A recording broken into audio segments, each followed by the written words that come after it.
काषायमं शुकम् इव प्रकटं दधानो माणिक्यकुण्डलरुचिं ममता विरोधी श्रुत्यन्तसीमनिरतस्तुतरां चकासी कामाक्षि तावककटाक्षयतीश्वरोऽसौ पाषाणयेव हरिनीलमनिर्धिनेषु प्रम्लानतां कुवलयं प्रकटीकरोति नैमित्तिको जलदं ये च किमाततस्ते कामाक्षि शून्यमुपमानमपाङ्गलक्ष्म्यागां शृङ्गारविभ्रमवती सुतरां सलज्जा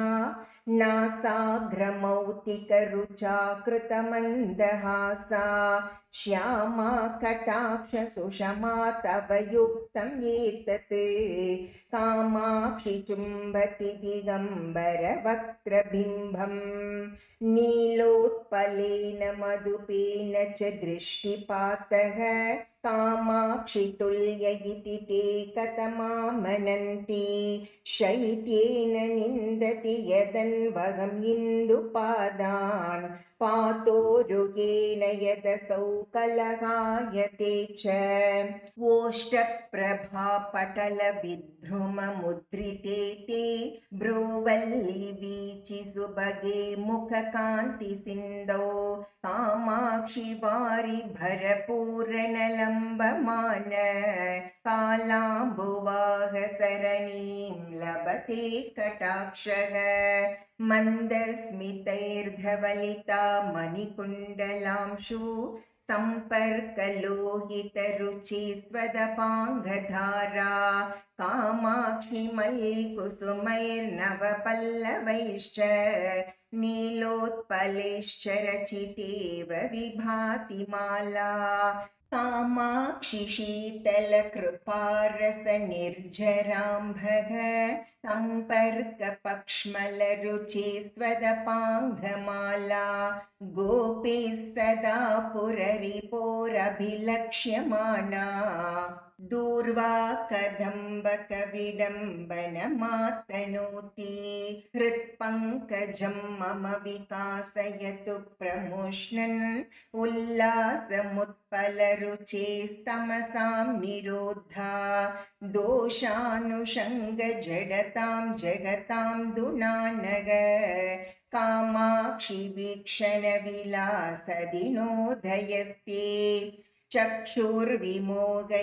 चन्द्रविभूषणस्य कामाक्षि तावककटाक्षतमः प्ररोगः प्रत्यङ्मुखं तु नयनं स्तिमितं मुनीनां प्राकाश्यं एव नयतीति परं विचित्रम् कामाक्षि वीक्षणरुचायुधि निर्जितं ते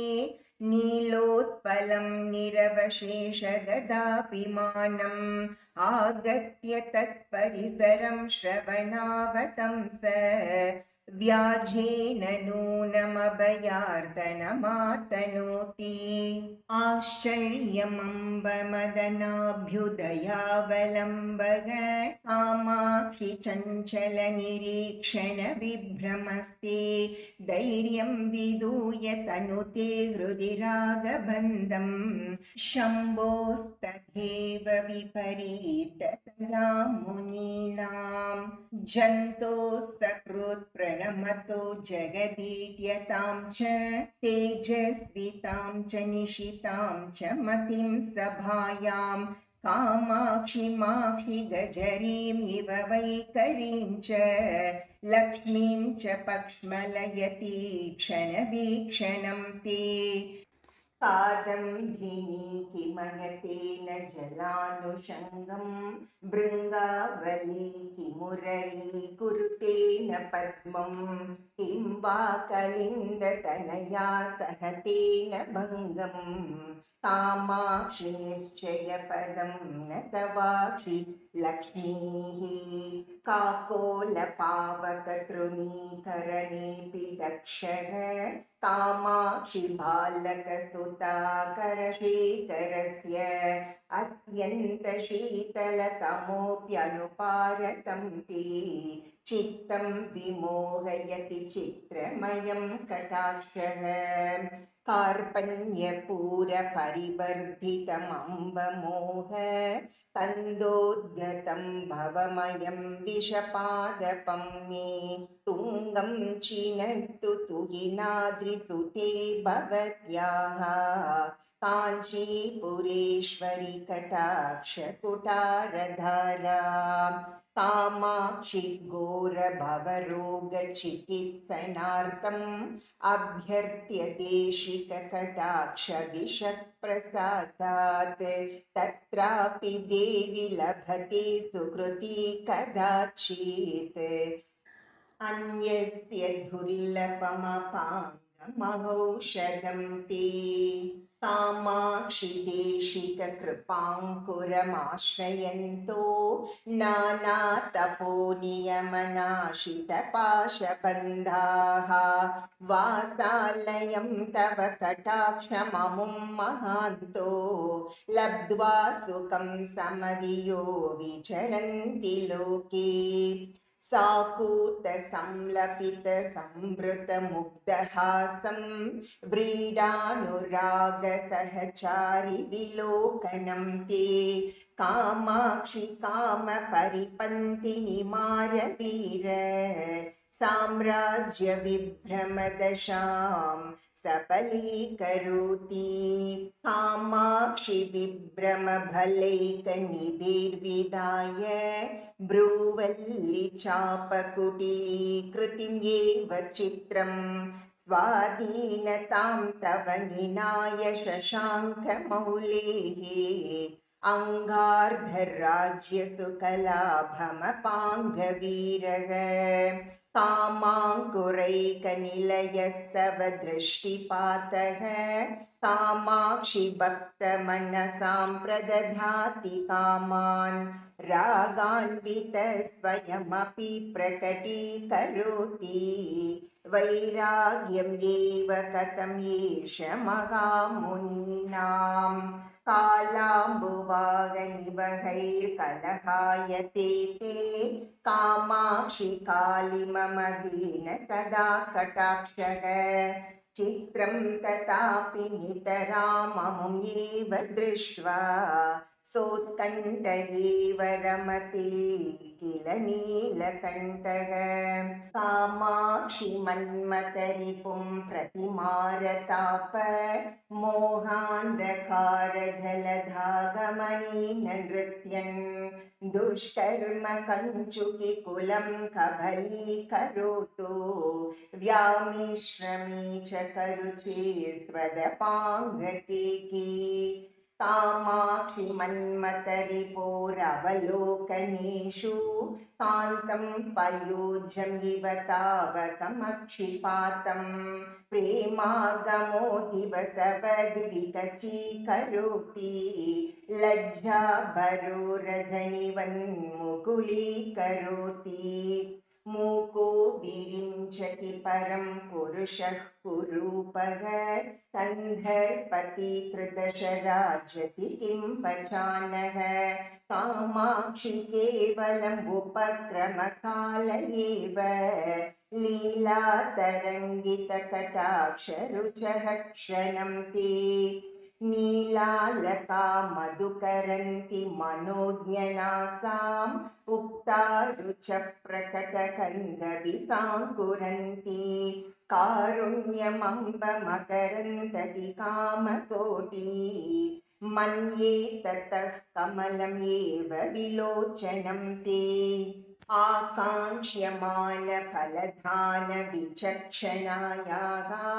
कामाक्षि तावककटाक्षकामधेनोः सम्पर्क एव कथमम्ब विमुक्तपाश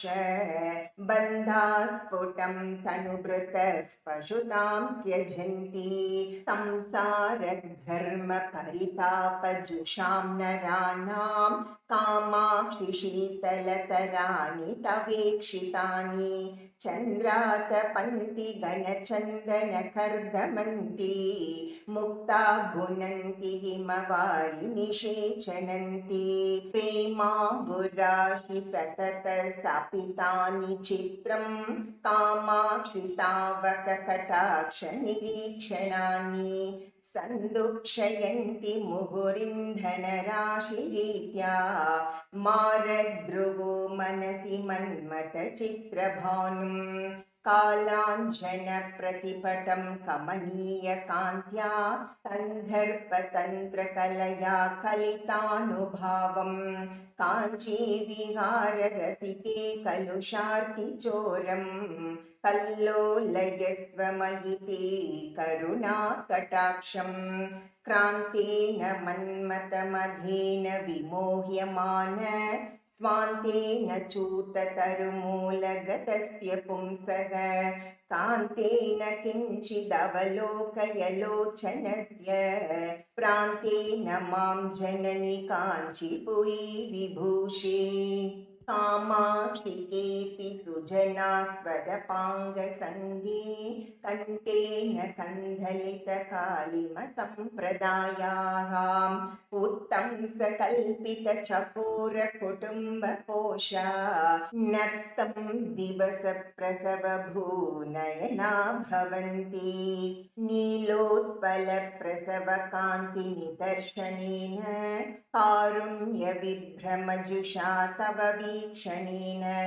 कामाक्षि कर्म जलदेहे कलशीसुतेन पाशत्रयाद्वयममी परिमोचनीयाः अत्यन्तचञ्चलमकृत्रिममञ्जनं किं झङ्कारभङ्गिरहिता किमु भृङ्गमाला धूमाङ्कुरः किमु हुताशनसङ्गहीनः कामाक्षि नेत्ररुचिनीलिमकन्दलिते कामाक्षि नित्यमयमञ्जलिरस्तु मुक्ति बीजाय विभ्रममदोदय गूर्णिताय कन्दर्पदर्प पुनरुद्भव सिद्धिदाय कल्याणदाय तव देवि दृगञ्चलाय दर्पाङ्कुरो मकरकेतन विभ्रमाणां निन्दाङ्कुरो विदलितोत्पलचातुरीणां दीपाङ्कुरो भवतमिश्रकदम्बकानां कामाक्षि पालयतु मां त्वदपाङ्गपातः कैवल्यदिव्यमणिरोहणपर्वतेभ्यः कारुण्यनिर्झरपयहृतमञ्जनेभ्यः कामाक्षि किङ्करितशङ्करमानसेभ्यः तेभ्यो नमोऽस्तु तव वीक्षणविभ्रमेभ्यः अल्पीय एव नवमुत्पलमम्बहीना मीनस्य वासरनिरम्बुरुगां चटिं वां दूरे मृगीदृगसमञ्जसमञ्जनं च कामाक्षि वीक्षणरुचौ तव तर्कयामः मिश्रीभवद्गरलपङ्किलशङ्करोरः सीमाङ्घने किमपि रिङ्कणमादधानः केलावधूतललितश्रवणोत्पलोऽसौ कामाक्षि भाल इव राजति ते कटाक्षः प्रौढीकरोति विदुषां नवसूक्तिधाटी चूताटवीषु बुधकोकिललाल्यमानं माद्रीरसं परिमलं च निरर्गलं ते कामाक्षि वीक्षणविलास वसन्तलक्ष्मीः कूलङ्कषं वितनुते करुणाम्बुवर्षी सारस्वतं सुकृतिनस्तुलभं प्रवाहं तुच्छीकरोति यमुनाम्बुतरङ्गभङ्गीं कामाक्षि किं तव कटाक्षमहाम्बुवागः जागर्ति देवि करुणाशुकसुन्दरी ते ताटङ्गरत्नरुचिधाडिमकण्डशोने कामाक्षि निर्भर कटाक्ष मरीचि पुञ्ज माहेन्द्र नीलमणि पंजर मध्यभागे कामाक्षि सत्कुवलयस्य सगोत्र भावात् आक्रामति श्रुतिमसौ तव दृष्टिपातः किञ्च स्फुटं कुटिलतां प्रकटीकरोति ब्रूवल्लरी परिचितस्य फलं किमेतत् येषा तवाक्षि सुषमा विषमायुधस्य नारा च वर्षलहरी नगराजकन्ये शङ्के करोति शतधा हृदि धैर्यमुद्रां श्रीकामकोटियदसौ शिशिरांशुमौलेः बाणेन पुष्पधनुषः परिकल्प्यमान त्राणेन भक्तमनसां करुणाकरेण कोनेन कोमलदृशस्तव कामकोटि शोनेन शोषय शिवे मम शोकसिन्धुम् मारद्रुहा मकुटसीमनिलाल्यमानी मन्दाकिनी पयसि ते कुटिलं चरिष्णुः कामाक्षि कोपरभसात् बलमानमीन सन्देहमङ्कुरयति क्षणमक्षिपातः कामाक्षि संवलितमौक्तिककुण्डलांशु चञ्चत्सितश्रवणचामरचातुरीकः स्तम्भे निरन्तरमपाङ्गमये भवत्या बद्धश्चकास्ति मकरध्वजमत्तहस्ति यावत् कटाक्षरजनी समयागमस्ति कामाक्षि तावदचिरान्नमतां नराणाम् आविर्भवत्यमृतधीधितिबिम्बमम्ब संविन्मयं हृदयपूर्वगिरीन्द्रशृङ्गे कामाक्षि कल्पविटपीव भवत्कटाक्षः दित्सु समस्तविभवं नमतां नराणां भृङ्गस्य नीलनलिनस्य च कान्तिसम्पत् सर्वस्वं एव हरतीति परं विचित्रम् अत्यन्तशीतलमनर्घळकर्मपाक काकोलहारिसुलभं सुमनोभिर्येतत् पीयूषं एव तव वीक्षणमम्ब किन्तु कामाक्षि नीलमिदमिज्ञयम् एव भेदः अज्ञातभक्तिरसमप्रसरद्विवेकम् अत्यन्तगर्वमनधीतसमस्तशास्त्रम् अप्राप्तसत्यमसमीपगतं च मुक्तेः कामाक्षि नैव तव काङ्क्षति दृष्टिपातः पातेन लोचनरुचेस्तव कामकोटि पोतेन पातकपयोधिभयातुराणां पूतेन तेन नवकाञ्चनकुण्डलांशु वीतेन शीतलयभूधरकन्यके मां कामाक्षि मामपि पुनात्वुभवत्कटाक्षः कामाक्षि मामवतु ते करुणाकटाक्षः इति कटाक्षशतक फलश्रुति एतत् कटाक्षशतकं घनसाररम्यं भक्त्या सकृत् पठति यः कृतनित्यकर्मा तस्मै प्रसीदधितरां किल कामकोटिः धर्मार्थकाममतुलं परमं च सौख्यम् इति कटाक्षशतकं सम्पूर्णम् श्रीजगदम्बार्पणमस्तु।